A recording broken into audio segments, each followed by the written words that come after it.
It's 1917, December 6th. A massive explosion knocks you off your feet. Moments later, you manage to stand. Your head and ears are ringing. Your hand bumps against your camera. You forgot you had it. Instinctively, you hold the camera still and capture that nightmarish moment in time. That's the story this photo claims to tell. The inscription on the back deepens the mystery, taken 30 seconds after the Halifax Explosion. RGS. But as it turns out, this photo has not been seen by many casual or expert explosion historians. So how real is it? Our mystery starts with Reddit, a popular website with an index of thousands of communities called subreddits around the world. On June 21, a user, whose account is now deleted, wrote in the Halifax subreddit, "Hello from Halifax, West Yorkshire," the post read. "I found this photograph of the Halifax explosion today in a collection of old photographs." Users swarmed asking questions, offering their own theories.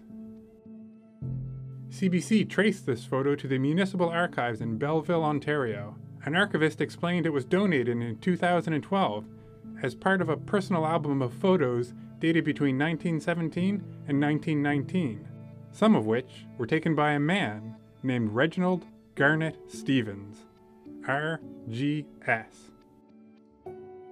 CBC News then sent the photo to two explosion experts, Joel Zemmel, a local historian who has written 2 books about the explosion, and Dan Conlon, a former curator at the Maritime Museum of the Atlantic.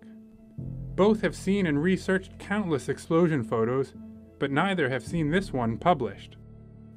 In the center of the RGS photo, you can make out the ominous column of smoke reaching up into the sky. Zemmel estimates there are roughly 20 photos of the actual blast cloud. He says it's hard to verify them, since some photos have since been suspected of being doctored composites, like this one. And the clouds, unfortunately, don't tell us much more. In fact, they obscure other potential clues. So if Stevens was the photographer, where was he standing? One of the only vantage points to match the angle and height of the photograph would have been from a ship. And sure enough, Zemmel dug deep into the naval records and proved that Stevens was a mate on HMCS Niobe, anchored about a kilometer from the explosion. But if this mystery feels solved, it's not. Zemmel says it's odd how calm the water is. He says it's more likely the photo was taken minutes later, but remembered by the photographer as seconds after the explosion. And then there's that sailboat in the foreground. It's arguably the most important clue, but its identity eludes both historians. But as Conlon points out, we only have good lists of the ships damaged by the explosion. If the ship wasn't hurt by the explosion, it could have sailed quietly into the mists of time. So do the historians think the photo is credible? Yes.